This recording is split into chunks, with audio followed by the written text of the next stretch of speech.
Hello বন্ধুরা, সকলকে স্বাগত জানাচ্ছি আমার চ্যানেলে আরও একবার। এখন কটা বাজে জানো? এখন বাজে বিকেল 4:15। আমি এখন পুজো দিয়ে উঠেছি। আমি বসেছি পুজোতে প্রায় 2:30। তখন পুজো দিয়ে আজকে যেহেতু মানে নতুন বছর, আমার প্রথম থেকে ইচ্ছে ছিল যে আজকে আমি অনেকটা সময় দিয়ে পুজো করব। সকাল থেকে বিভিন্ন কাজের জন্য আমার দেরি হয়ে গেছে, আজকে অনেক দেরি হয়ে গেছে। আর মানে রান্না বান্না সমস্ত কমপ্লিট করে আমি ভেবেইছিলাম মানে সব কেউ যাতে খেতে চেয়ে দেরি হয়ে যাবে, এই আমি এখনও খাবার পাচ্ছি না, এরকম যেন না হয়। আমি সমস্ত কিছু কমপ্লিট করে পুজো দিতে বসেছি। এবারে আমি খাবো দাবো আগে, তারপরে চুল টুলগুলো আঁচড়াবো। তার আগে কিচ্ছু করিনি, কারণ বৃহস্পতিবার ভালো করে পুজো দিয়েছি, পাঁচালি পড়েছে, আমার গলা ধরে গেছে, লাউড হয়ে পড়েছি আজকের আমি অনেক। তো গলাটা ধরা ধরা লাগছে। হ্যাঁ গো, গলাটা ধরা ধরা লাগছে। তো ভীষণ ভীষণ সুন্দরভাবে পুজো দিলাম আজকে। আর খাওয়া দাওয়ার খেয়ে তারপরে আমি ভাবলাম ব্লগ শুরু করব, কিন্তু আমি যখন পুজো দিয়েছি এবং এতটা পবিত্র ফিল করছি, ভাবলাম কালকে ঠাকুরের জন্য না আশিস অনেকগুলো ধূপকাঠি নিয়ে এসেছে, তারপরে এই যে ফুল, তারপরে মিষ্টি সব একসাথেই নিয়ে এসেছিল। তো ধূপকাঠিগুলো এত সুন্দর এনেছে, এবারে এইটা পাইনি। ভবানী শঙ্কর পাওনি নাকি? পাবে না তো, ভীষণ ডিমান্ড। তোমাদের দেখাই, আর একটু ব্যাকগ্রাউন্ডে সাউন্ড হচ্ছে, একটু ইগনোর করো, ওই মাছের পাম্পটা চলছে আর। তো তোমরা তো জানোই যে আমার ধূপকাঠির ভীষণ শখ, মানে ঠাকুরের জন্য নিত্য নতুন ধূপকাঠি নিয়ে আনতে পছন্দ করে, তোমাদের সাথে শেয়ার করতেও ভালো লাগে। খুব সাধারণ জিনিস, তবু আমার ভালো লাগে। তো এবারে কেসার চন্দন যেহেতু ওটা পাইনি, এইটা নিয়ে এসছে। আর আমি কেসার চন্দন দেখে ভাবলাম জ্বালাই, কিন্তু ওইটার মতন অপূর্ব গন্ধ নয়। ভবানী শঙ্করের যেটা, ওটা আলাদা, যারা জ্বালিয়েছে তারা জানে কি সুন্দর। কিন্তু এটাও বেশ ভালো লাগলো গন্ধটা, তবে চন্দন নয়, এতটুকু চন্দনের গন্ধ নেই, কিন্তু সুন্দর গন্ধ আছে। আচ্ছা, এই একটা এনেছে, এটা কম্পুর বা আরোগ্যমের, কম্পুর লেখা, মানে কর্পূরের হবে। এটাও পরে যখন আমি জ্বালাবো তোমাদের দেখাবো, কর্পূরের গন্ধ দেওয়া হবে। এছাড়াও এগুলো কি কি দিয়ে বানানো জানো? তেজপাতা, দেখতে পাচ্ছি মেজেগুলো। হ্যাঁ, আর অনেকেই না আজকাল বলে যে কাঠি ছাড়া, মানে বাম্বুলেস ধূপকাঠি। আমরা ছোট থেকে এগুলোই বাড়িতে দেখেছি, মাকে, তারপর শাশুড়ি মাদের, মানে এই বাড়িতে এসেও দেখেছি, ছোট থেকে এগুলোই চলে। এখন নানা ধরনের কথা হয়, বাম্বুলেস হ্যান ত্যান, আমি অত কিছু বুঝি না, যেগুলো বরাবর চলে এসছে। কিন্তু বিভিন্ন বিভিন্ন ঠাকুরের জন্য আনতে সুগন্ধি আমার খুব ভালো লাগে। আর যবে থেকে জেনেছি যে সুগন্ধি যেখানে আছে সেখানেই ভগবান শ্রীকৃষ্ণ আসেন, তো তবে থেকে আমি আরও চেষ্টা করি। আমাকে অনেকেই বলে যে আমি যেন এই স্পিরিচুয়াল আমার ফিলিংসগুলো বলি, তাই আমি শেয়ার করি। এটা একটা এনেছে হার্বাল, হার্বাল লেখা, মানে এটা হার্বাল ধূপকাঠি, তুলসী, তারপরে আরো অনেক কিছু দিয়ে এটা বানানো, দেখো। আর আরো এনেছে, এই একটা আছে, এটা হচ্ছে মধুকুঞ্জ। এগুলো সব নতুন, এগুলো আমি এখনো পর্যন্ত মানে ব্যবহার করিনি। এইটা ব্যবহার করেছি, এটা ভীষণই ভালো, ডেনিম, এটাও খুব সুন্দর ফ্রেগরেন্স। আচ্ছা, একটা এনেছে, এটা স্যান্ডেল, এগুলো আমি ব্যবহার করিনি। আশিসও খুব নতুন নতুন ধূপকাঠি নিয়ে আসতে পছন্দ করে, এটাও স্যান্ডেল। তো এই একটা ধূপকাঠি। আর একটা এনেছে এইটা, মঙ্গলদ্বীপের আমি অনেক কিছু ব্যবহার করেছি, কিন্তু এইটা ব্যবহার করিনি জানো, দ্বিতীয়া। এটা নাকি খুব ভালো, এটা আমাকে কে একটা যেন রেকমেন্ড করেছিল, তখন পাইনি। এরপরে এটা ব্যবহার করবো, তখন তোমাদের জানাবো। তো এতগুলো ধূপকাঠি নিয়ে এসছে, আমি এত খুশি হয়েছি কালকে এগুলো দেখেই। আমি ভাবছিলাম কালকেই শেয়ার করি, কিন্তু কালকে আর হাত দিইনি। চলো, অনেক বেলা হয়ে গেছে, কিন্তু তার জন্য আমার এতটুকু ক্লান্তি বোধ নেই, এবং আমার খুব ভালো লাগছে যে আমার দেরি করে হলো, মানে হয়েছে, পুজোটা ভালোভাবে দিয়েছি। ও এর ভেতরে একটা ম্যাচ বক্স আছে, আর ওইটার মধ্যে আমি ম্যাচ বক্স পেলাম একটা, যেটা আজকে ব্যবহার করলাম, কেসার চন্দন। এটার মধ্যেও একটা ম্যাচ বক্স ছিল। এই হচ্ছে আমার ঠাকুরের বছরের প্রথমে সব থেকে ভালো জিনিসটা। তোমাদের কেমন লাগলো এগুলো জানিও। আর আমি তো দেখিয়ে দিয়েছি, ইচ্ছা করলে স্ক্রিনশট নিয়ে তোমরাও দোকান থেকে কিনে এনে ব্যবহার করে দেখতে পারো, ভালোই লাগবে। চলো, কি কি রান্না হয়েছে, এখন কি কি খাবো তোমাদের দেখাই। আজকে করেছি কই মাছের ঝোল, কই মাছে ফুলকপি দিয়ে কই মাছের ঝোল, আর উচ্ছে কুমড়ো ভাতে মাখা করেছি, ব্যাস এই আজকের রেসিপি। কারণ কালকে রাতে আমরা ভালো মন্দ বানিয়েছি, আগের ব্লগে তোমরা দেখেছো। এই দেখো, কই মাছের ঝোল।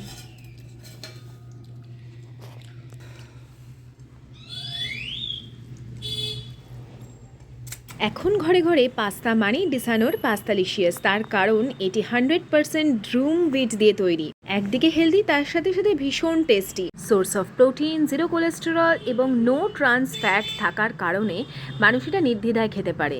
যারা ওয়েট লসে থাকে তারাও খেতে পারে। আর সব থেকে বড় কথা, যেসব বাচ্চারা সবজি খেতে চায় না, বিভিন্ন ধরনের সিজনাল সবজি দিয়ে কিন্তু তাদেরকে এই পাস্তা বানিয়ে দেওয়া যেতেই পারে।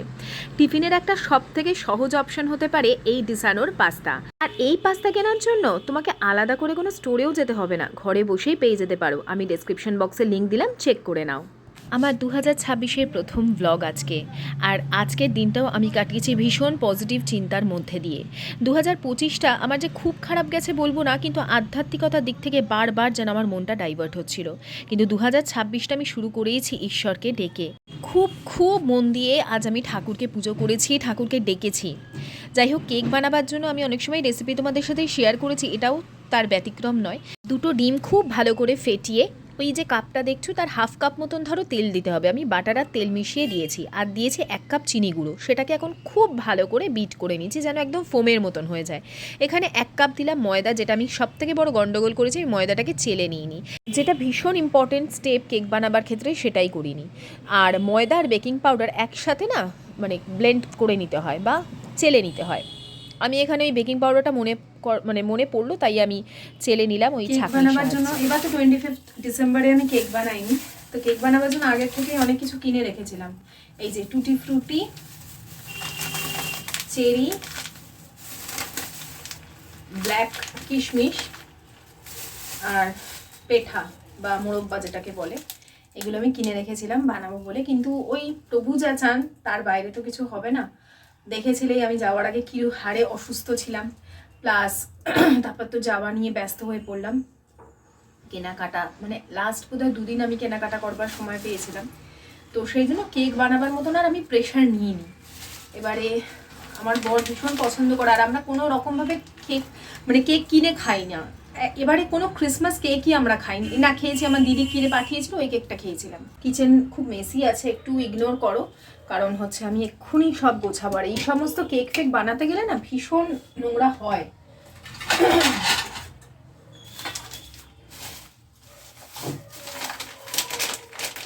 ছোট ছোট কৌটো করে ঢেলে ফ্রিজে রেখে দিতে পারলে সব থেকে বেস্ট। সেগুলো করবার একটা টাইম দরকার। 2026-এর প্রথম দিনটা আমি কিচেন ক্লিনিং দিয়েই শুরু করেছি, কারণ আমি মনে করি, বিশেষ করে আমি যখন থেকে জেনেছি যে রান্নাঘর থেকেই কিন্তু আমাদের আয় উন্নতি বোঝা যায়। কখনো নিজের রান্নাঘরের যে কোনো স্থান বা ভাড়ার শূন্য হতে দিতে নেই, এটা তো আমাদের বড়রাই আমাদের শেখাতেন। সে যৎ সামান্য জিনিসই থাকুক না কেন, একদানা হলেও সেটা কৌটোর মধ্যে রেখে দিতে হয়। তো আজকে আমি ভাবলাম সেই অন্নপূর্ণা স্থানকে আমি সব থেকে আগে ক্লিন করে রাখি, গুছিয়ে রাখি, কোথায় কী কী রাখতে হবে সেগুলো করি। যাই হোক, ড্রাই ফ্রুটস যা যা ছিল আমার কাছে সেগুলোর মধ্যে না অল্প ময়দা কোট করে নিলাম, যাতে ওই মাঝখানে আর কি কেকের ড্রাই ফ্রুটসগুলো পড়ে। আর এই যে কেক টিনটাকে ভালো করে অয়েল গ্রিস করে তার মধ্যে ময়দা দিয়ে একদম কোট করে নিচ্ছি, যাতে খুব ইজিলি কেকটা উঠে আসে। আর ওই যে বললাম না প্রথমেই যে ভালো মতন ওই চেলে নিয়ে নিই, মানে ফ্লাফি হয় না, এই হচ্ছে ব্যাপার। খুব যে একদম স্পঞ্জি হবে এমনটা হয় না চেলে না নিলে। তো ওই কিছুটা তো মাঝখানে দিয়েছিলাম, আর কিছুটা আমি ওপর সাজিয়ে দেবো বলে চেরিগুলোকে দেখো মাঝখান থেকে কেটে নিচ্ছি।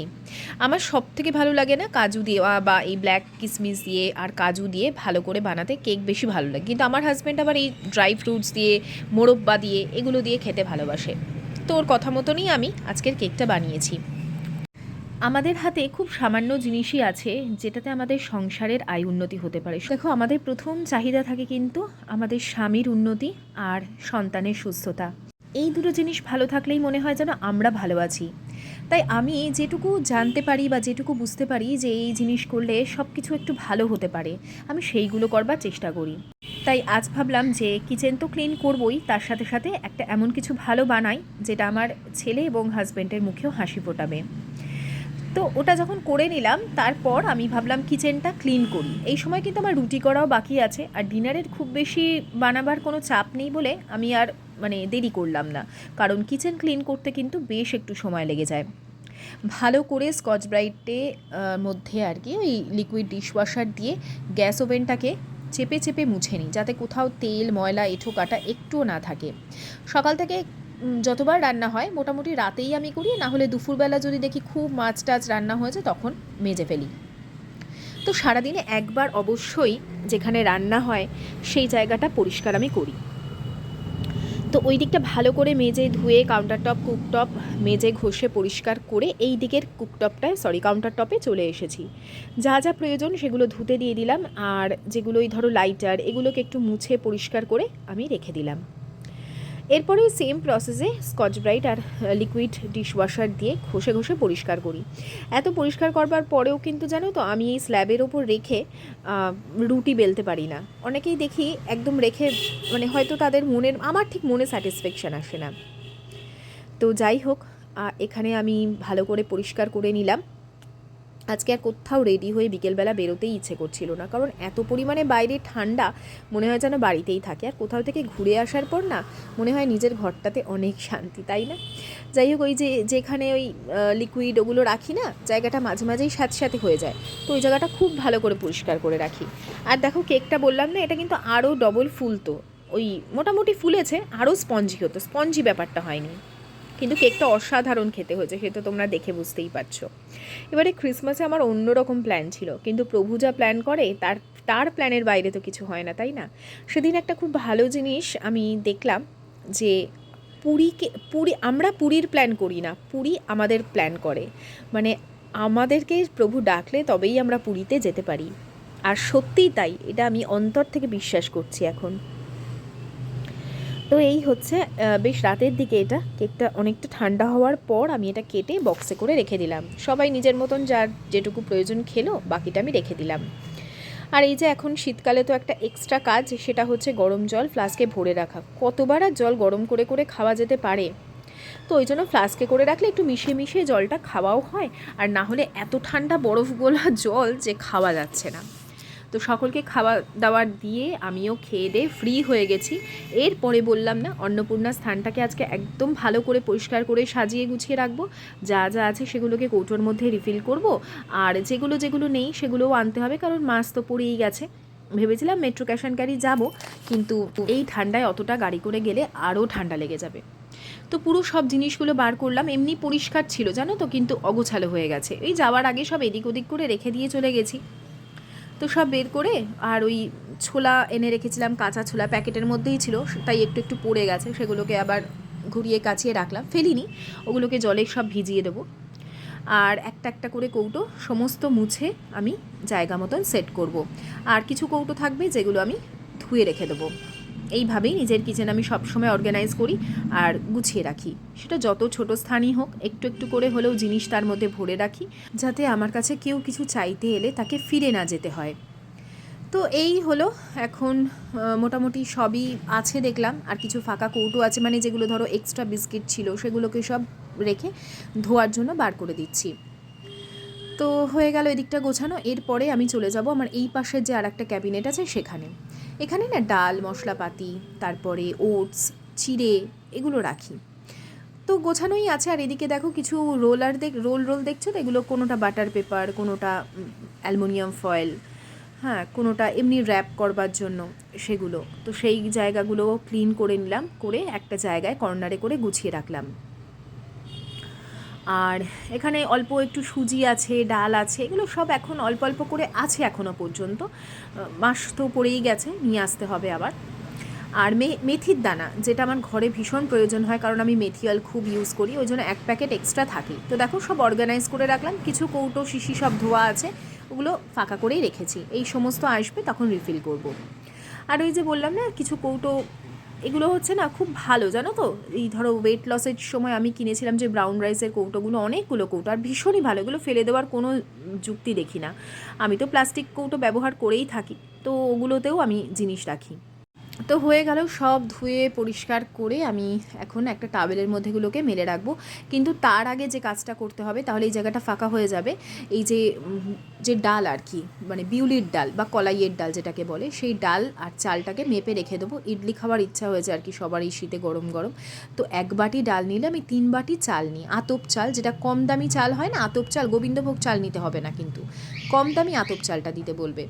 তো 3 বাটি আতপ চাল নেবে আর 1 বাটি বিউলির ডাল নেবে। হবে। আমি এখানে 2.5 বাটি আতপ চাল নিয়েছিলাম, কারণ বাটিটা বেশ বড়, আর তার সাথে এই ধরো মানে হাফ বাটিরও কম ছোলার ডাল নিয়েছি, তাহলে না খুব ভালো হয় খেতে।